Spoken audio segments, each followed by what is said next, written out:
Hi friends, నమస్తే. Welcome to ఈ bio Jagadishwar YouTube channel. మనము ఎలెన్ పీస్గా రచించిన ప్రశ్నలే సమాధానాలు బుక్ గురించి మనము తెలుసుకుంటున్నాం ఫ్రెండ్స్. మనము గత సెషన్లో శక్తివంతమైన ప్రజెంటేషన్కు 6 వ్యూహాత్మక నైపుణ్యాల గురించి తెలుసుకున్నాం ఫ్రెండ్స్. మనము ఈ సెషన్లో అనుకూల ప్రభావాన్ని ఏర్పరిచే 6 అద్భుతమైన మెలకువల గురించి తెలుసుకుందాం ఫ్రెండ్స్. యాక్చువల్గా మీరు కొత్త వాళ్ళు అయితే ఈ యూట్యూబ్ ఛానల్ని లైక్ చేయండి, అలాగే సబ్స్క్రైబ్ చేసుకోండి, ఆ బెల్ బటన్ నొక్కండి. ఎందుకంటే మనకు ఇలాంటి వీడియోస్ చాలా ఇంకా మనకు తయారు చేయడానికి నాకు వీలవుతుంది. కాబట్టి ప్రతి ఒక్కరూ కామెంట్ కూడా చేయండి, మీకు నచ్చింది కామెంట్ చేయండి. మీరు ఈ విధంగా నన్ను ప్రోత్సహిస్తుంటే అద్భుతమైన మనకు ఆడియో బుక్లు చేయడానికి నాకు వీలవుతుంది. కాబట్టి లైక్ చేయండి, కామెంట్ చేయండి, అలాగే మ్యాక్సిమం మెంబర్స్కు షేర్ చేయండి. అలాగే సబ్స్క్రైబ్ చేసుకునే వాళ్ళు ఉంటే చేసుకోండి ఫ్రెండ్స్. అలాగే ఈరోజు అనుకూల ప్రభావం ఏర్పరిచే 6 అద్భుతమైన నైపుణ్యాలు ఏంటి, వాటి గురించి మనము తెలుసుకునే ప్రయత్నం చేద్దాం.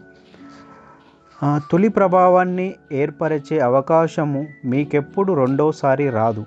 మీ అమ్మమ్మ గారు ఇలా చెప్పడాన్ని బహుశా మీరు వినే ఉంటారు. మిమ్మల్ని కలుసుకున్న 4 నిమిషాల లోపే అవతలి వాళ్ళు మీ పట్ల 90% అభిప్రాయాన్ని ఏర్పరచుకుంటారని తెలుసుకోవడానికి ఆమెకు అత్యంతాధునికమైన కంప్యూటర్ సాధనాలు అవసరం లేదు. లేదా వాళ్ళు మీ గురించి, అంటే మీ వయసు, ఆదాయము, చదువు, అధికారము, స్నేహము, విశ్వాసపాత్రత మొదలైన అంశాలపై 25 తీర్పులు ఇస్తారు.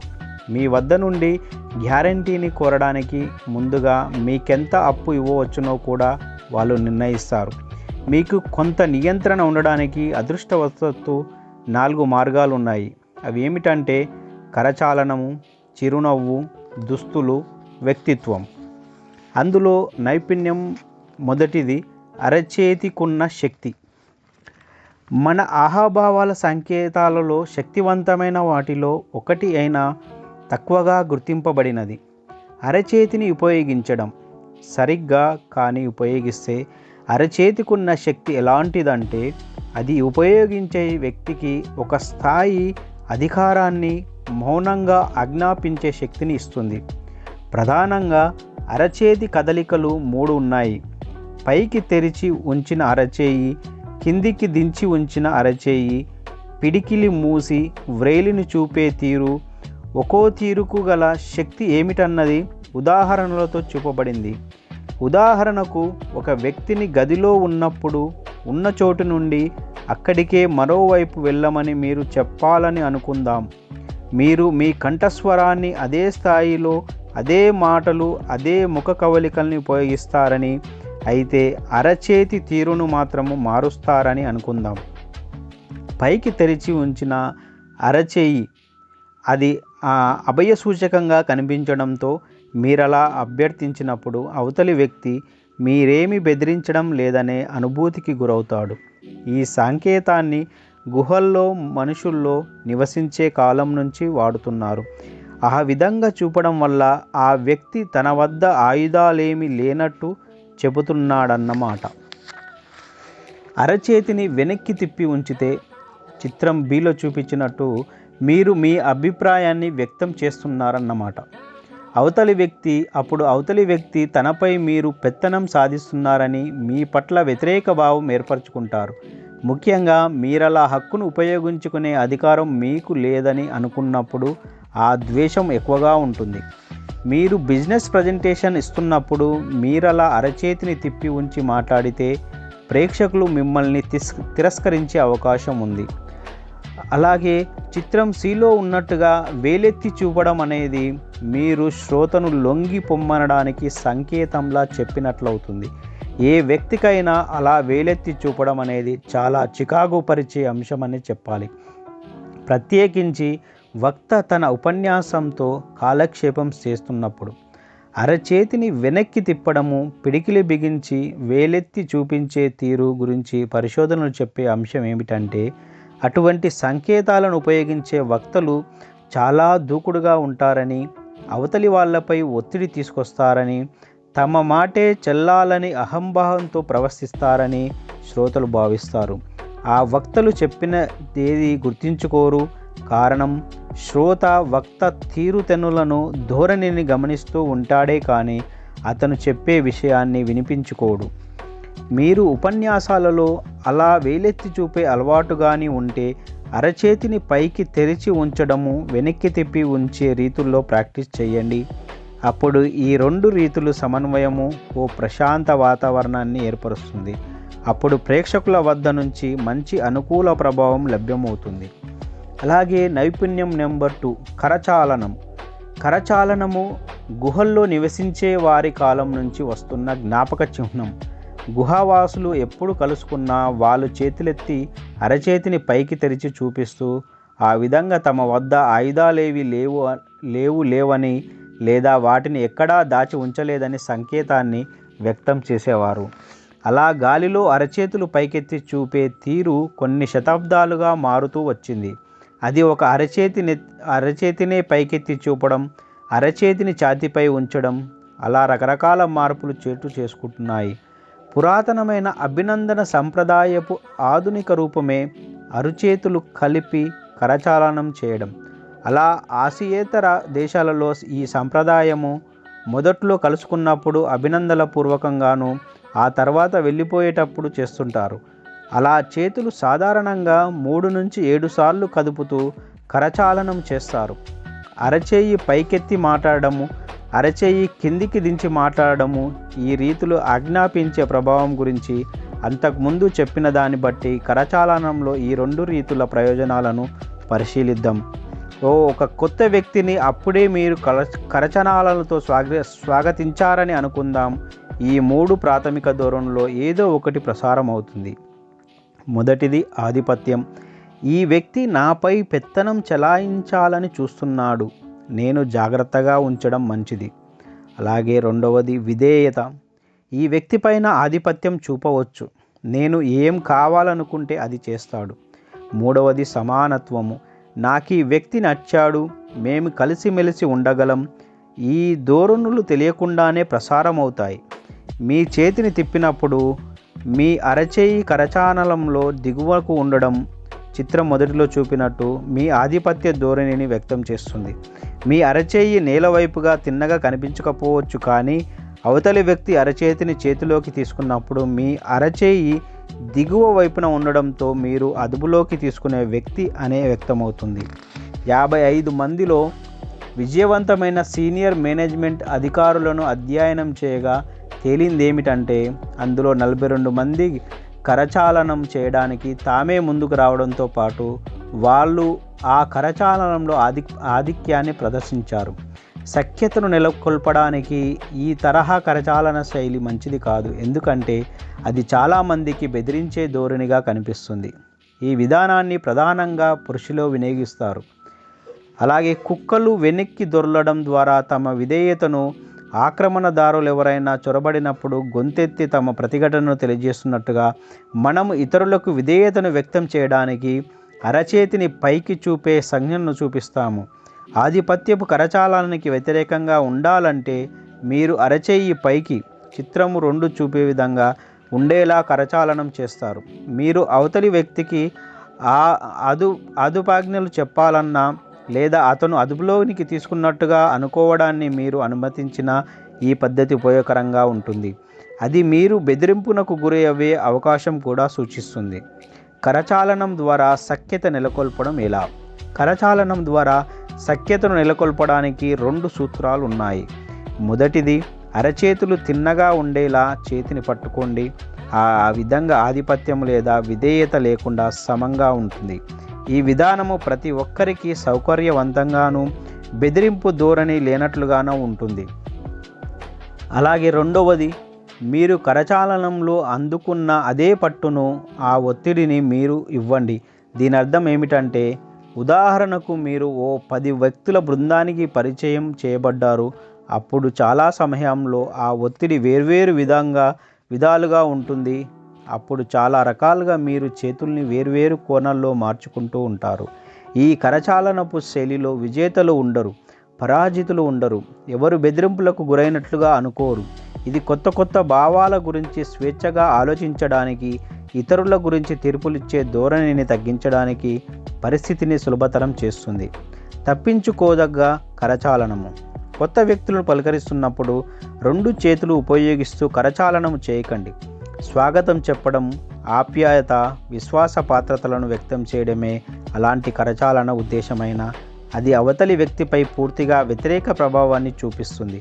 అలా కరచాలనం చేసిన వ్యక్తిని చిత్తశుద్ధి లేనివాడిగా, అంతగా నమ్మదగ్గ వ్యక్తి కాదనే విధంగా లేదా దురుద్దేశాలున్న వ్యక్తిగా అవతలి వారు భావిస్తారు. అందువల్ల ఒక చేత్తో కరచాలనం చేయడాన్ని ఎప్పుడూ అనుసరించండి. అలాగే నైపుణ్యం 3, ఎడమ చేత్తో వస్తువులను పట్టుకోవడం. ఈ మెలకువ మొదట్లో సులభమే అయినా చాలా కొద్దిమంది మాత్రమే దీనిపై శ్రద్ధ వహిస్తారు. హోల్డర్లు, పేపర్లు, బ్రీఫ్ కేసులు, పర్సులు, డ్రింకులు వంటి వాటిని ఎడమ చేత్తో పట్టుకోవడం అలవాటు చేసుకోండి. మామూలుగా మనము ఒకరికొకరం అభినందనలు చెప్పుకునేటప్పుడు కరచాలనానికి కుడి చేతిని ఉపయోగిస్తాము. అందులో చాలామంది తలుపులు తెరవడానికి, ఓ కుర్చీని గదపడానికి లేదా వీడ్కోలు చెప్పే సమయంలోనూ కుడి చేతినే ఉపయోగిస్తూ ఉంటాం. ఉదాహరణకు మిమ్మల్ని మరొకరికి పరిచయం చేస్తున్నప్పుడు ఆ సమయంలో మీ కుడి చేతిలో కూల్ డ్రింక్ ఉందనుకోండి, అప్పుడు మీరు తప్పనిసరిగా ఆ కూల్ డ్రింక్ను ఎడమ చేతికి మార్చుకోవలసి వస్తుంది. అలా మార్చుకోవడంలో మీరు ఎవరి షూస్ పైన కూల్ డ్రింక్ను చిందించకుండా విజయవంతంగా మార్చుకోగలిగిన కొత్త వ్యక్తి మీ కరచాలనాన్ని అందుకున్నప్పుడు తన తడి చేయి అతనిపై ఎలాంటి తొలి ప్రభావాన్ని చూపిస్తుంది? చల్లని, నిర్జీవమైన, నిస్తేజమైన అభిప్రాయాన్ని కలిగించడం తప్ప. అలాగే మీరు మీ డాక్యుమెంట్స్ని కుడి చేత్తో పట్టుకొని తలుపు తీయడానికో, కుర్చీ కదపడానికో లేదా కరచాలనం చేయడానికో చేతిని మార్చుకున్నప్పుడు ఆ డాక్యుమెంట్స్ మీరు కిందికి జారవిడిస్తే చూసే వాళ్లకు మీరు మూర్ఖ శిఖామణిగా కనిపిస్తారు. అలాగే నైపుణ్యం 4, చిరునవ్వులలో శక్తి. పెదవులు తెరిచి పళ్ళు చూపించిన కరవకుండా ఉండే సాంఘిక జంతువులు మనుషులే. చిరునవ్వుతో సంతృప్తిపరిచే విన్యాసానికి మూలం ఉంది. కోతులు, చింపాంజీలు కూడా తమ వల్ల భయం లేదని చెప్పడానికి పళ్ళను చూపిస్తాయి. ఈ విన్యాసంపై మా పరిశోధన వల్ల తెలిసింది ఏమిటంటే, మీరెంత తరచుగా దీన్ని ఉపయోగిస్తే మీకు సన్నిహితంగా ఉన్నవారు మీకు అంతగా మద్దతుగా ఉంటారు. చాలా ఎక్కువగా మీ పట్ల దృష్టిని నిమగ్నం చేస్తారు. మీకు బాగా దగ్గరై దీర్ఘకాలం మీతో ఉండాలని కోరుకుంటారు. మరో విధంగా చెప్పాలంటే, మీ బిజినెస్కు కానీ వ్యక్తిగత జీవితానికి కానీ చిరునవ్వు గొప్పగా దోహదం చేస్తుంది. ఎందుకంటే చిరునవ్వు వల్ల మీరు ఎలాంటి హాని కలిగించరనే భావం అవతలి వారిలో కలుగుతుంది. అలాగే నైపుణ్యం 5, క్షేత్రపరంగా గౌరవం. వ్యక్తిపరమైన స్థానమనే బుడగ ఒకటి ఎప్పుడు మనతోనే ఉంటుంది.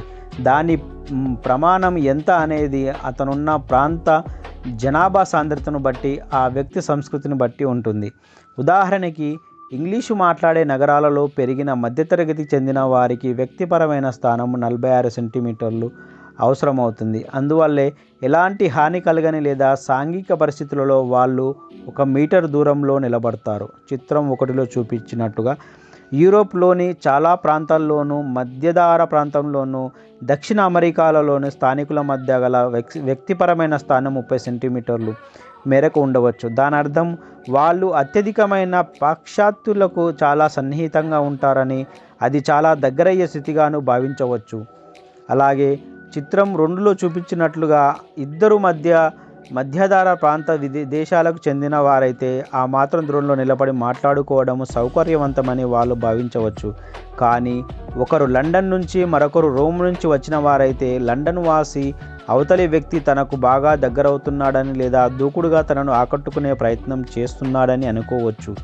మీరు ఎవరితోనైనా సన్నిహితంగా నిలబడి మాట్లాడుతుంటే వాళ్ళు కానీ మీ ముందుకు వచ్చినప్పుడల్లా వెనక్కు వెళ్ళడం మీరు గమనిస్తే, అప్పుడు మీరు దూరంగానే ఉంటూ ముందుకు వెళ్ళడాన్ని నివారించండి.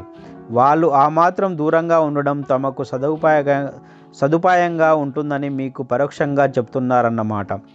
సున్నితమైన అంశం ఏమిటంటే, చాలా ఆంగ్లేతర ప్రాంతాల సంస్కృతులను కూడా సున్నితంగా తాకే విధంగా ఉండడంతో రెండు సంస్కృతుల మధ్య సమర్థవంతమైన సంబంధ బాంధవ్యాలకు ఇంకా చిక్కులు ఉత్పన్నమవుతాయి.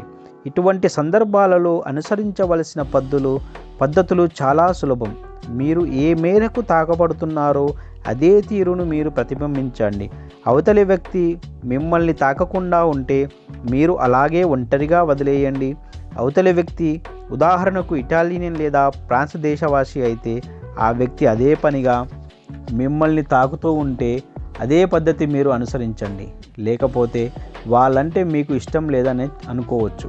అలాగే నైపుణ్యం నెంబర్ 6, విజయం సాధించడానికి తగిన దుస్తులు.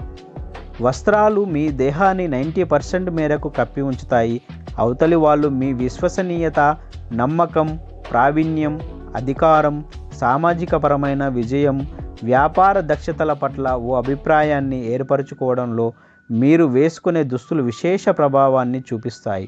ఈ అధ్యయనంలో దుస్తుల పట్ల ప్రతి అంశాన్ని విశ్లేషించకపోయినా సరైన దుస్తులు ఎలా ఉండాలనే సూత్రం వివరిస్తాను. పురుషుల కంటే స్త్రీలే దుస్తుల విషయంలో తరచుగా పొరపాటు పడడానికి ఆస్కారం ఉంది. ఎందువల్ల అంటే స్త్రీల దుస్తులకు స్టైల్స్, రంగులు, డిజైన్ విషయంలో పురుషుల కంటే విస్తృతమైన స్థాయి ఉంటుంది. అలాగే బ్రహ్మచారికి, సర్కస్ ఆశగాడికి మధ్య తేడా ఏమిటి? ఆశగాడికి తనెప్పుడు విచిత్రమైన దుస్తులు వేసుకోవాలని తెలిసి ఉంటుంది. అయితే చాలామంది పురుషులకి తక్కువ ఎంపికలు ఉంటాయి. చాలామందికి పొందికగా సరిపోయే దుస్తులు, డిజైన్లు ఎంపిక చేసుకోవడానికి దోహదపడే ప్రత్యేకమైన కణాలేవో మస్తిష్కంలో ఉండవు. ప్రతి 8 మందిలో ఒకరికి ఎరుపు, నీలము లేదా పచ్చ రంగుల విషయంలో కలర్ బ్లైండ్నెస్ ఉంటుంది. సరైన బిజినెస్ డ్రెస్ రహస్యం ఏమిటనేది ఈ ప్రశ్నకు చెప్పే సమాధానాన్ని బట్టి ఉంటుంది. మీ కాబోయే సభ్యుడు మీరు ఎలాంటి దుస్తులు వేసుకోవాలని కోరుకుంటాడు? మీరు నమ్మదగ్గ వ్యక్తిగా, ఇష్టపడే రీతిలో, అధికారయుతంగా, అన్నీ తెలిసిన వారిగా, విజయవంతమైన వ్యక్తిగా, సులభంగా మిమ్మల్ని సమీపించగలిగేలా కనిపించడానికి వాళ్ళ అభిప్రాయంలో మీరు ఎలాంటి దుస్తులు వేసుకోవాలనుకుంటారు?